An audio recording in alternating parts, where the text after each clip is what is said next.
Israel में मंगलवार का सूरज निकलने के साथ आग उगलती मिसाइल आदम की।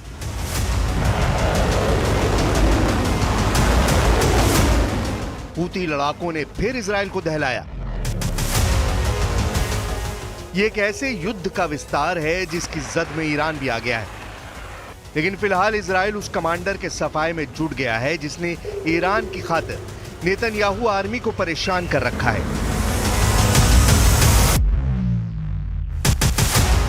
Abdul Malik Badruddin al Houthi, Israel का दुश्मन नंबर 1, जिसका सिर काट लेने की धमकी इजराइल ने दी है। हूती फाइटर्स के टॉप कमांडर का खात्मा इजराइल ठीक उसी अंदाज में करने की वार्निंग दे रहा है जैसे हमास के चीफ हानिया और सिनवार का किया गया।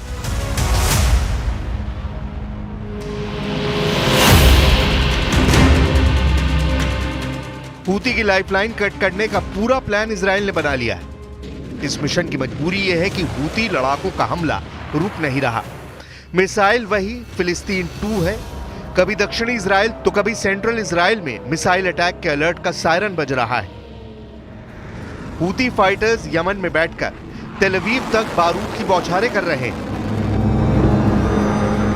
इजराइल हूती के एक रॉकेट को मारता है तो बदले में 10 रॉकेट आसमान में दिखने लगते हैं। यह युद्ध अब हमास और हिजबुल्लाह से भी ज्यादा विस्फोटक हो चुका है।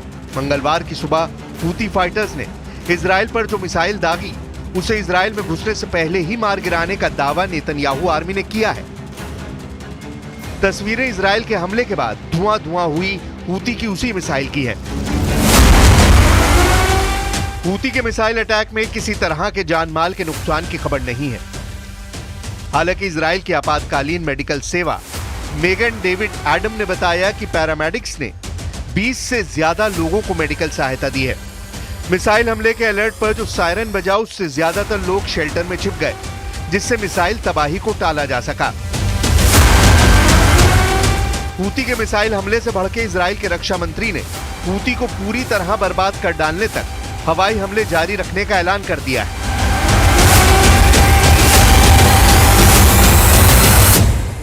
ונערוף את ראש מנהיגיו בדיוק כמו שעשינו להניע סינואר ונסראללה בטהרן, עזה ובלבנון, נעשה בחודדה ובצנע।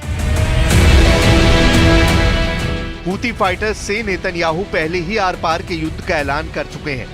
मोसाद चीफ ने भी हूती फाइटर्स के सफाए को टॉप पर रखा है। मतलब हमास और हिजबुल्लाह के बाद हूती की तबाही की तैयारी पूरी हो चुकी है। तो क्या इजराइल के लिए अब्दुल मलिक हूती को निशाना बनाना आसान है? क्या हानिया और नसरल्ला की तरह घर में घुसकर इजराइल हूती चीफ को हलाक करेगा? इजराइल को ललकार कर हमला करने वाले हूती लड़ाके जब अमेरिका से नहीं डरते तो क्या नेतन्याहू इन्हें काबू में कर पाएंगे? हमास और हिजबुल्लाह से कितना पावरफुल है हूती? हूती फाइटर्स को ईरान का रॉकेटबाज कहा जाता है। यह शिया मुसलमानों का लड़ाका ग्रुप है। मिडिल ईस्ट आई की रिपोर्ट के मुताबिक हूती फाइटर ग्रुप यमन के हूती आंदोलन के दौर में 1990 में बना। यमन के राष्ट्रपति अली अब्दुल्ला सालेह के खिलाफ हुसैन अल हूती ने विद्रोह किया। साल 2004 में एक हमले में हुसैन की मौत हो गई, जिसके बाद उनके भाई Abdul Malik al Houthi supreme leader बने। 2015 में हूती फाइटर्स ने यमन की हादी सरकार को उखाड़ फेंका और राजधानी सना पर कब्जा कर लिया। यमन के गृह युद्ध में सऊदी अरब ने संयुक्त सेना के साथ हूती विद्रोहियों से युद्ध लड़ा, जिसमें अमेरिका भी उतरा। लेकिन लंबी चली लड़ाई के बाद भी हूती विद्रोहियों ने हथियार नहीं डाले। अब्दुल मलिक हूती ने ईरान के दम से लाल सागर में दुनिया की महाशक्तियों से मोर्चा लिया। यमन में 1000 साल तक राज करने वाले हूती लड़ाके हमास इजराइल युद्ध में फाइटर ग्रुप का साथ देते रहे हैं। हाल के दिनों में जब इजराइल सीरिया फ्रंट पर युद्ध में उलझा, तब हूती विद्रोहियों ने मिसाइल हमले शुरू कर दिए, जिसके बाद अब अब्दुल मलिक हूती नेतन्याहू की हिटलिस्ट में टॉप पर आ गया है। लेकिन अब्दुल मलिक हूती को मार गिराना इजराइल के मिशन इम्पॉसिबल से कम नहीं है। अब्दुल मलिक हूती कभी सामने नहीं आता है। अब्दुल मलिक हूती कब किस लोकेशन पर है, इसकी डिटेल भी सीक्रेट रखी जाती है। अब्दुल मलिक हूती हर वक्त आत्मघाती सिक्योरिटी फोर्स से घिरा रहता है। Abdul Malik Houthi fighter groups को मैसेज भी रिकॉर्डेड वीडियो से भेजता है। हूती फाइटर्स को चीफ के सभी ऑर्डर याहिया सारी के जरिए मिलते हैं। बात बात पर लाल टोपी पहनकर अमेरिका इजराइल को धमकाने वाला ये याहिया सारी है।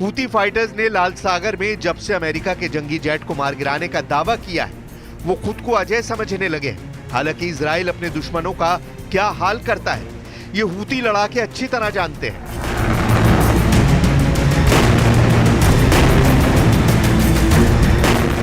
इजराइल से दुश्मनी करने वाले हमास चीफ इस्माइल हानिया को खौफनाक मौत मिली। इजराइल से दुश्मनी निभाते निभाते हिजबुल्लाह सरगना नसरल्लाह के चीथड़े उड़ गए। इजराइल से दुश्मनी निभाने वाले याहिया सिनवार को नेतन्याहू ने उसकी सुरंग में घुसकर ढेर कर दिया। इजराइल ने अब एक और दुश्मन अब्दुल मलिक हूती का डेथ वारंट रिलीज कर दिया है। इजराइल से दुश्मनी सिर्फ तबाही लाती है। इजराइल दुश्मन को दुनिया के किसी भी कोने में तलाश कर मारता है। इतिहास गवाह है, इजराइल ने जब भी दुश्मन का सफाया किया है तो मुल्कों की चूलें हिल गई हैं। इसलिए कहा जा रहा है कि अब्दुल मलिक हूती का मौत से सामना किसी भी दिन हो सकता है।